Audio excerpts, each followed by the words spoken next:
bilang apapun ayah pilih, kami dukung. Apapun ayah inginkan, kami dukung. Siapapun wanita itu saya dukung. Udah, anak semua kayak gitu. Dengan hormat menyampaikannya dengan bahasa yang merendah. Namanya beladuk. Gak ada kayak gitu. Kalau nggak, namanya cilepeng. Itu siapa yang ngajarin? Yang ngajarin siapa, Dik? Saya masih ingat orangnya Ijai. Pokoknya banyak kan Ijai. Oh, Yayan Mulyana. Yayan Mulyana. Wah, ngajarin saya yang enggak itu.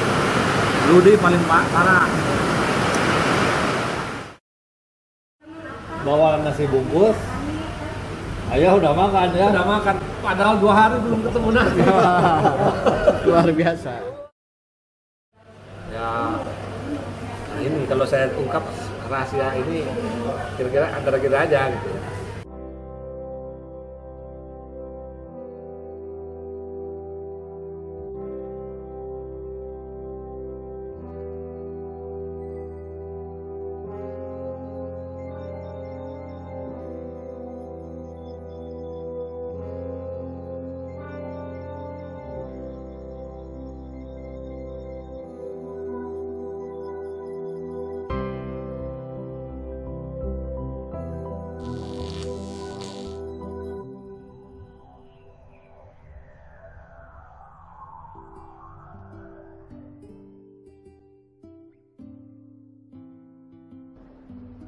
Saya tidak bisa berbahasa Sunda. Sementara sahabat-sahabat saya waktu itu mayoritas semua berbahasa Sunda.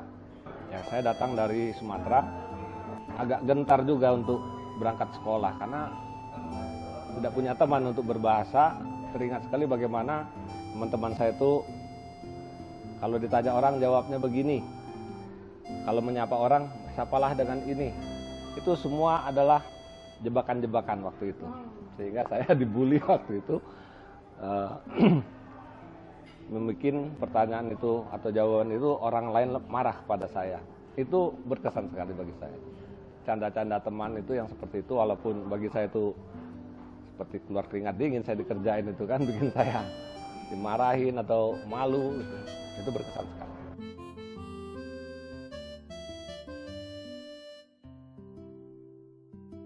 Saya sebangku dengan Suryanto, namanya Suryanto Putra.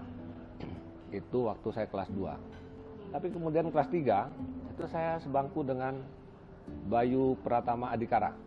Sudah seperti saudara, sampai sekarang. 2 orang ini. Dan saya selalu berkomunikasi, Suryanto hari ini itu ada di Cibinong, Bayu Pratama itu ada di Gerkalong atas. Tempat kerjanya pun saya tahu, famili, keluarga, saya kenal semua.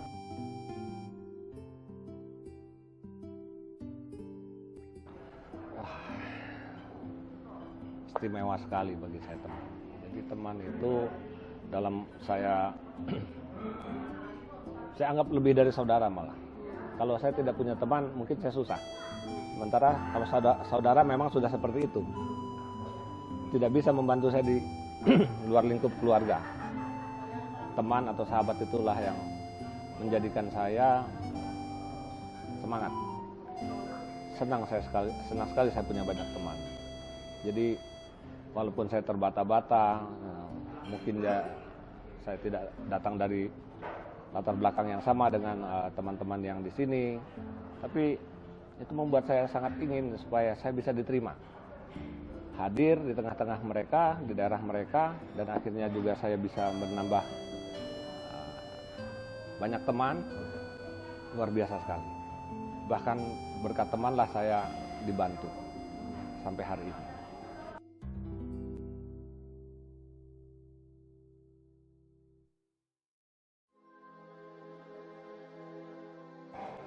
Pernah bahkan sampai 2 kali.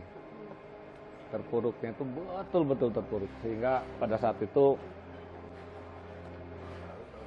kalau istilah sekarang itu, tidak pakai akal sehat.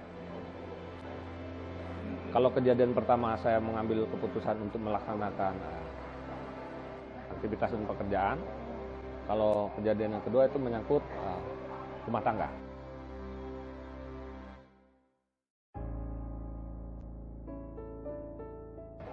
Jadi kejadian pertama itu kira-kira begini, saya itu menciptakan suatu produk untuk menjernihkan limbah. Sementara saya bukan orang kimia. Dan saya memegang 2 perusahaan besar di Jawa Tengah untuk saya treatment limbahnya. Saya mengerjakan itu. Tapi krisis. Krisisnya itu krisis Indonesia. Menghantam juga aktivitas bisnis saya. Aktivitas yang saya tidak prediksi kalau nanti terjadi krisis. Keputusan saya membackup kegiatan bisnis itu sampai harus mengagunkan aset. Itu keputusan yang salah bagi saya. Dan akhirnya aset saya itu ke bawah. Itulah yang membuat saya akhirnya, oke, saya akan dalam tanda kutip menyerah. Sampai sedemikian rupa. Itu sampai ke keputusan itu saya butuh bertahun-tahun itu untuk menahan sakit dari resiko bisnis. Itu kejadian trauma yang pertama itu seperti itu.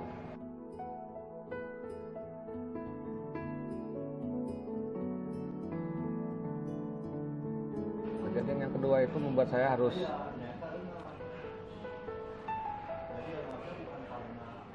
selesai rumah tangga. Itu 18 tahun lebih saya berumah tangga dengan 3 anak. Dan saya juga tidak kebayang saya harus keluar dari rumah, tinggal di luar, di kosan dan mengurus 3 anak. Saya tidak punya aktivitas, saya tidak punya usaha, saya tidak punya bisnis, saya tidak punya uang. Waktu kejadian itu, sanggupkah saya? Atau saya harus nyerah? Jadi jauh sebelum saya berkumpul dengan 3 anak itu saya mau selesaikan aja dengan cara akhiri hidup. Saya hanya ngerasa malu, kecewa sedikit, sedih iya, tapi malu luar biasa. Tidak mau orang lain tahu. Itu mereka tahu selama ini, itu mereka menganggap saya itu sesuatu yang buat jadi contoh misalnya, tempat bertanya, misalnya, bahkan minta bantuan. Itu membuat saya sangat merasa bersalah kepada Allah. Saya lupa sama Allah bahwa Dia percaya sama saya, tapi saya tidak sadar, saya tidak ngerti kenapa saya harus pergi. Saya bisa menyembunyikan dari anak-anak, bisa menyembunyikan dari teman, saya bisa menghindar untuk atasi situasi ini. Jadi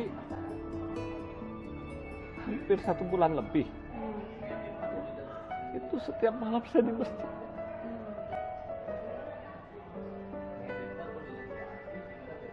Saya minta sama Allah jangan tidak diberi kesempatan untuk menyelamatkan bahwa anak-anak itu kepercayaan Allah sama saya untuk saya jalankan.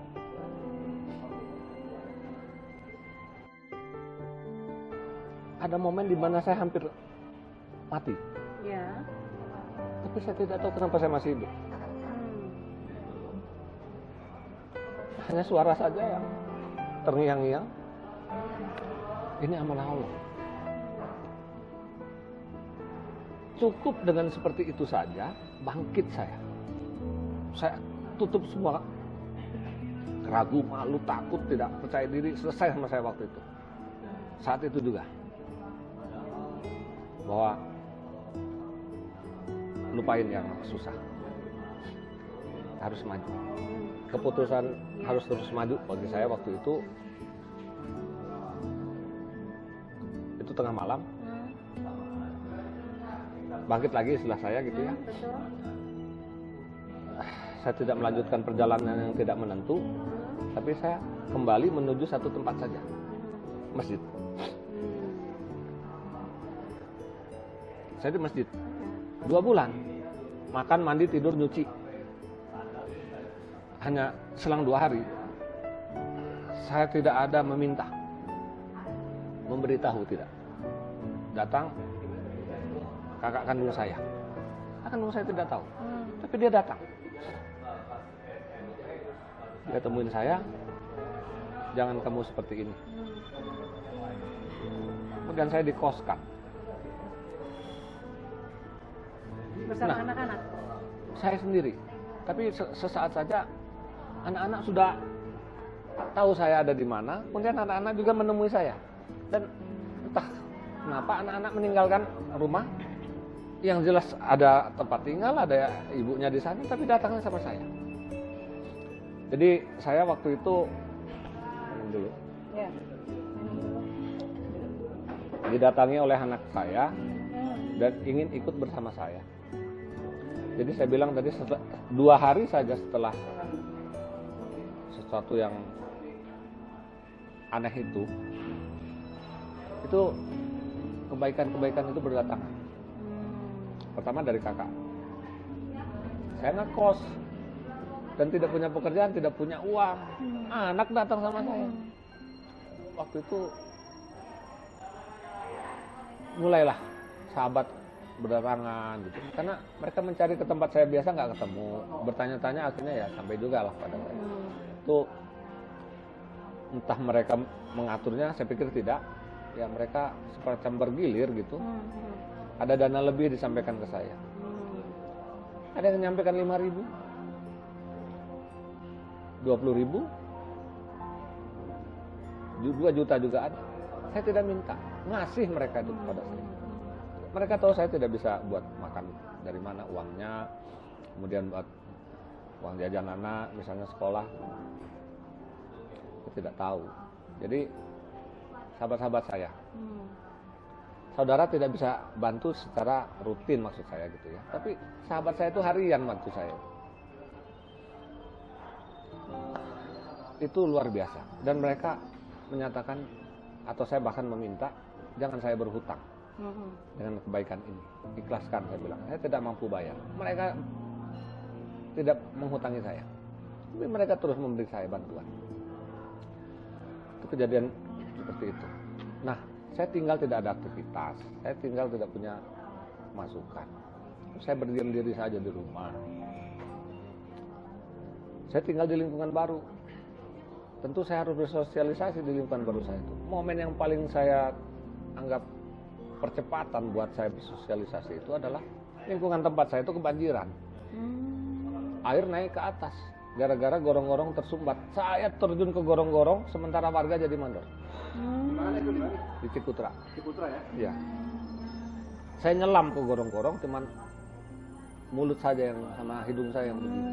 Orang kan kotor banget. Luar biasa, bau. Kayak yang waktu itu ada kejadian. Cuman di begini itu. aja saya tuh ngangkat itu sampah itu supaya air terus maju gitu kan. Nah, hasilnya kan saya lemparin ke atas gitu kan. Itu sama warga, tapi yang turun cuma saya. Nggak ada warga lain yang turun. Dan itu membersihkan itu nggak selesai 1 hari, 2 hari. Itu musim banjir waktu itu. Musim hujan. Jadi Cikutra itu sesungguhnya kalau banjir itu air tutup aspal. Tapi kalau aliran lancar kan tidak akan banjir tempat saya itu. Tapi ini tersumbat gorong-gorong. Dan itu panjang. 1 gang istilah saya itu. Wah, itu hari kedua akhirnya di coran itu digempur gitu ya. Tetap saya yang turun. Dan anak saya 2 nih yang bantuin saya. Setelah itu berlalu. Banjir, walaupun hujan deras tidak banjir. Nah, apa yang saya rasakan? Warga ngirimin saya makan. Nasi rames 1 piring penuh untuk bertiga sama anak. Saya bagi. Itu saya dapat perlakuan seperti itu berbulan-bulan. Saya terus beraktivitas apa? Saya ronda. Saya ngambil sampah. Saya tarik gerobak sampah. Bantuin lah warga punya sampah. Saya masukkan ke dalam kereta. Saya dorong. Saya tumpukan di tempat-tempat penampungan sampah. Dan itu berjalan terus. Ya memang tidak tiap hari. Tapi saya melakukan itu tidak punya tendensi apa-apa kecuali saya harus beraktivitas. Sementara saya tinggal aja dibayarin sama kakak, makan aja uang saku dibantu sama teman.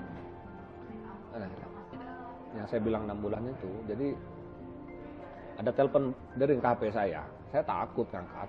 Saya waktu itu ngangkat HP itu takut, apalagi nomor tidak dikenal. Bunyi terus, diulang-ulang lagi redial gitu kan. Itu aneh telepon. Saya pikir ini debt collector atau bakal mau mengancam saya, mau Dia tidak pernah menyakiti saya dan anak-anak. Saya pikir kan saya tinggal sama anak-anak itu kan. Saya niatkan, saya angkat telepon itu. Singkat kata, itu orang nawarin kerja buat saya tanpa ngelamar. Pak, besok datang ke tempat saya, Pak. Itu kenalan? Nggak kenal. Oh, nggak kenal. Nggak kenal. Pak, besok mulai kerja. Sama sekali saya blank, ini siapa. Saya masuk kerja di usaha 45. Tanpa ngelamar, tanpa CV. Langsung dapat kepercayaan, kasih fasilitas full. Hari itu juga kendaraan waktu itu. Tanpa tes.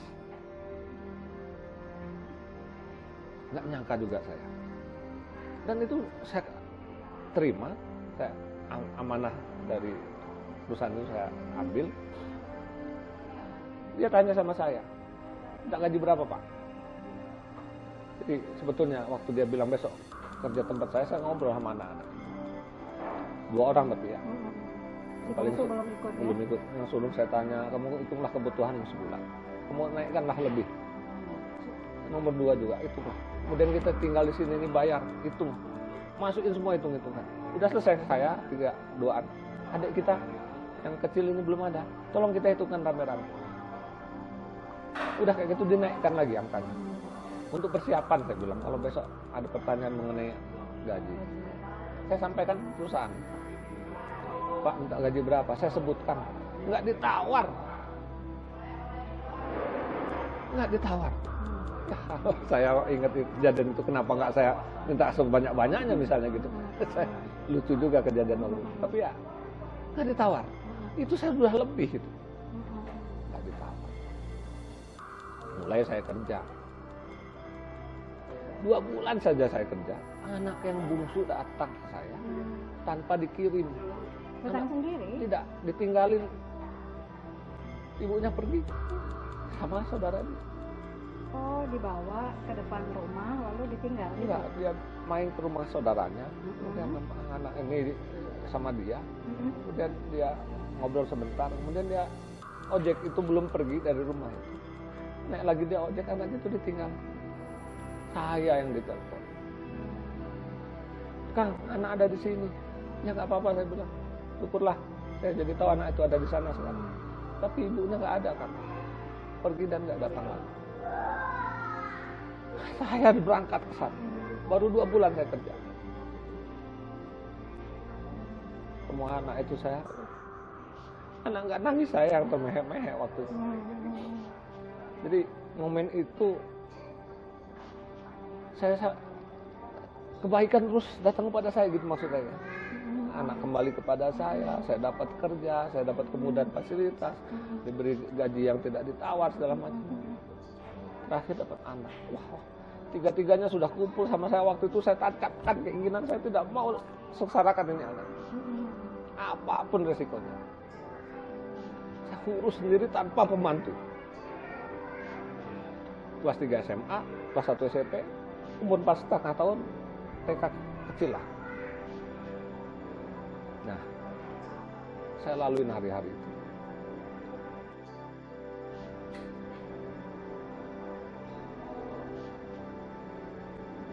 Saya resmi berpisah. Pengadilan. Saya gugat dia di pengadilan. Sekali gugat selesai waktu itu. Anak-anak juga asuh tidak bisa ada keputusan hak asuh karena ibunya nggak ada, otomatis anak sama saya nggak pernah datang sampai hari ini. Ada anak yang nggak tahu ibu, nggak pernah ketemu. Yang suka ketemu ibunya itu nomor 2. Oke, nggak ada apa, nggak ada masalah sama saya. Jadi saya lakukan semuanya sendiri. Anak masih kecil, Ya saya bilang 4,5 tahun, cebok belum bisa, makan sendiri belum bisa, mandi sendiri belum bisa. Semua saya urus. Pagi-pagi saya siapkan makan. Sebelum saya berangkat kerja, anak saya rapikan semuanya, udah beres. Nanti tengah malam, saya nyuci. Saya jemur, saya titip sama anak sebelum saya pulang sekolah, kamu jahit itu jemuran. Nanti saya setrika, saya pulang kerja. Malam saya cuci. Itu 2-3 tahun itu. Itu saya gotong royong sama anak. Tanpa beban. Nah, ada anak sekolah. Saya kerja, ini sebungsu ini. Umur masih sekitar 5 tahun setengah itu. Tetangga itu menawarkan diri ngurus anak saya. Maka saya minta. Itulah kenapa saya masih ada di sana dan tidak pindah, karena kalau saya beraktivitas saya tenang meninggalkan anak. Lingkungan itu sudah jadi keluarga saya. Sehingga saya juga, anak juga cocok mungkin seperti itulah. Kalau saya pindah mungkin adaptasi lagi. Mungkin saya senang. Saya bekerja juga tambah rezekinya. Kerja saya itu keliling dunia. Benua mana yang belum saya injak, saya sudah datang. Ke Amerika sudah pernah. Jerman, Italia, Spanyol saya sudah. Yunani, sulit nyebutnya.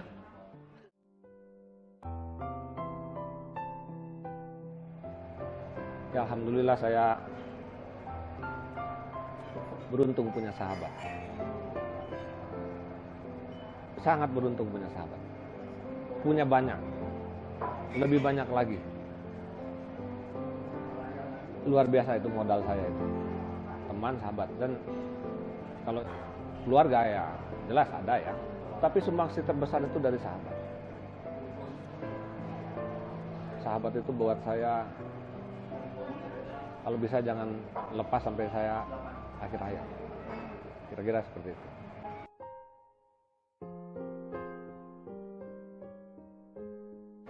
Waktu itu anak masih kecil-kecil. Dalam masa-masa saya sulit itu justru saya lebih dekat sama anak. Lebih banyak waktu, maksud saya begitu. Sampai akhirnya dalam pikiran dan hati saya itu, janganlah saya dalam kondisi sulit seperti ini berlarut-larut berlama-lama.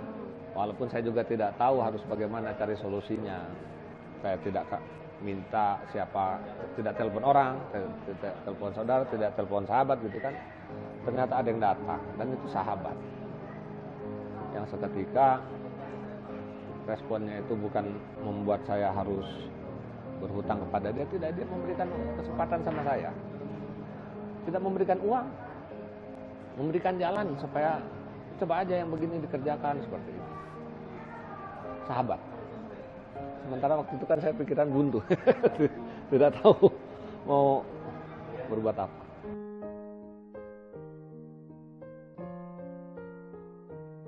Pas waktu mereka sedang masa kecil itu, saya ada buat mereka. Oh ya, ada yang lupa, saya punya 3 anak, laki-laki semua. Anak keluar dari rahim ibunya itu saya yang melakukan, dipandu oleh dokter. 3 orang anak, saya dipandu oleh dokter, saya mengeluarkan 3 anak. Jadi saya sangat dekat sama anak. Menyelesaikan tali pusarnya, saya yang memandikannya. Ya kalau mengazankannya udah kewajiban. Itu dari bayi, 3 anak, 3-tiganya sama saya. Bahkan yang pertama itu saya tidak tahu ini punya bayi harus saya apakan, saya masukkan saja itu ke ember, saya obok-obok seperti biasa.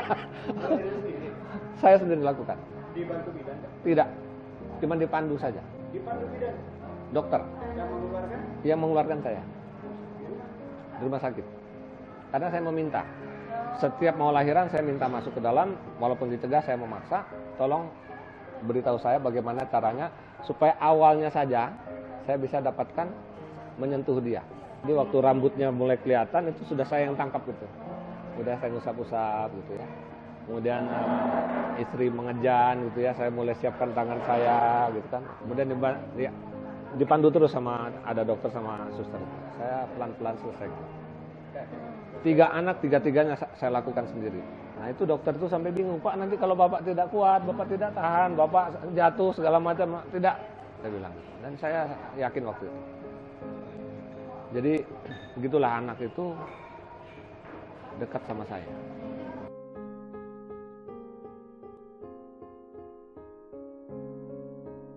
Pertanyaan ini sebetulnya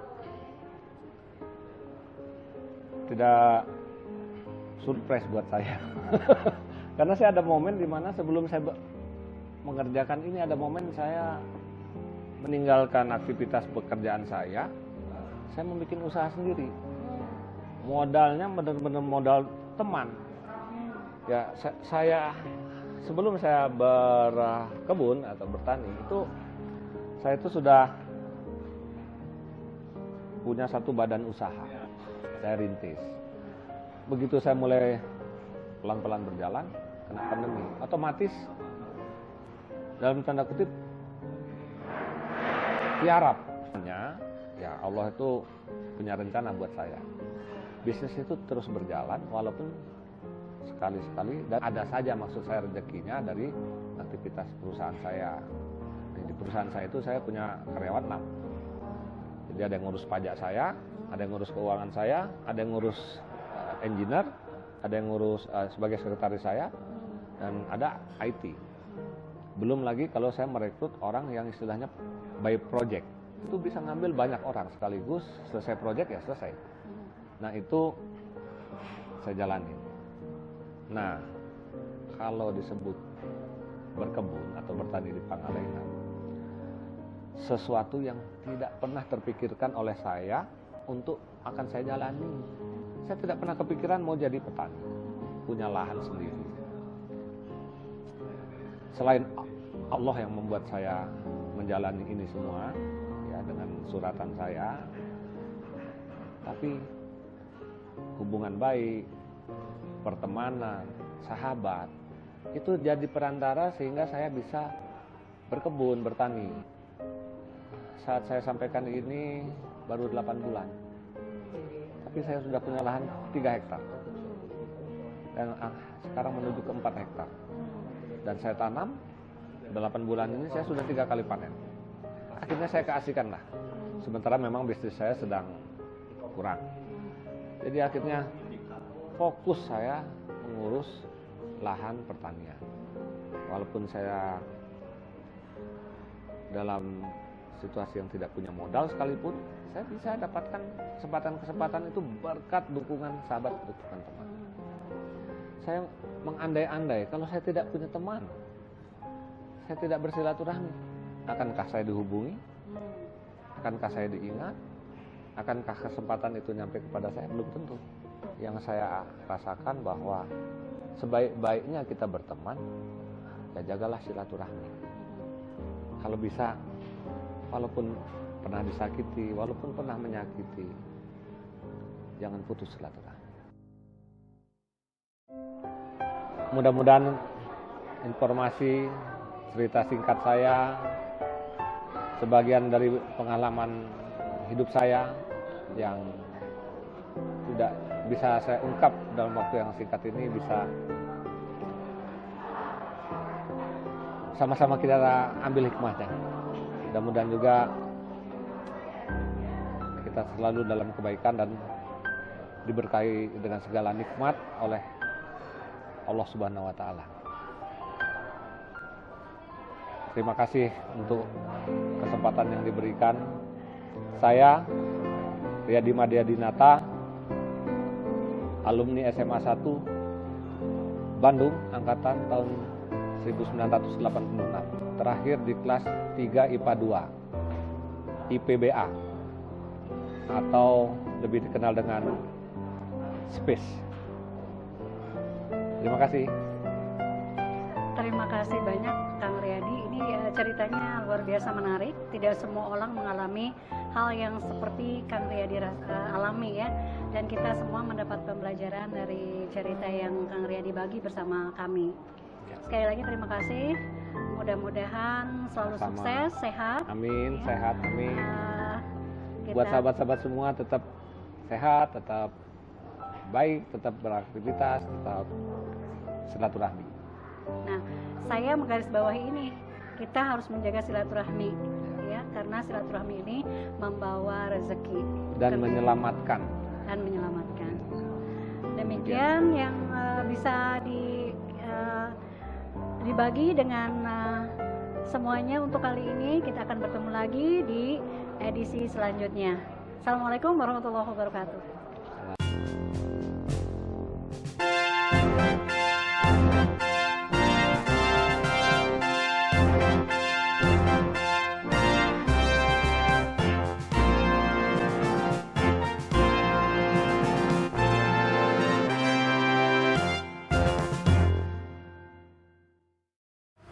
Sudah, IPK 382 terbaik 1. ITS Surabaya Teknik Elektro. Janjinya Janjinya ditepati. Dipenuhi. Iya. Jadi kalau misalnya semesteran IP-nya 4, 3,9. Jadi saya mengundurkan diri di perusahaan itu adalah mengundurkan diri yang keempat. Saya kalau mengundurkan diri, style saya tinggalin kunci kontak, laptop, fasilitas, meja si direktur. Saya berhenti hari ini, langsung pergi naik ojek saya. Itu sampai 3 kali, yang keempat saya baik-baik salaman. Cibika-cibiki, belum pandemi waktu itu. Sama presiden. Semua direksi ada. Ya, saya baik-baik. Pak, situasi sudah seperti sekarang, saya pamit. Apa? Akhirnya berhentilah saya dirikan perusahaan sendiri. Saya PKP, perusahaan kena pajak sudah. Saya punya CP sendiri, punya tim sendiri, punya staff sendiri. Saya waktu itu gini, nikah 4 bulan saya sakit, ini dioperasi. Istri saya luar biasa. Ini dibuka operasi, karena sakit gigi. Dan yang datang ke rumah sakit 2 orang, Semansa 1 space. Suntoro yang pertama. Suntoro datang ke rumah sakit. Yang kedua, pas saya mau berangkat dari rumah sakit Sari Asih Ciputat ke Cipto, tuh Jaki yang datang. Jadi saya nemani, saya nggak pernah pulang ke rumah sebulan lebih. Jadi berangkat kerja dari rumah sakit, pulang kerja ke rumah sakit. Jadi tempat tidur itu kan pasien nih. Saya tidur. Jadi kan di lantai, cuma gelar tikar sama kain. Istri saya tidak saya izinkan tidur di bawah. Dia tidur di sebelah saya. Kalau nggak ada suster sama dokter. Kalau nggak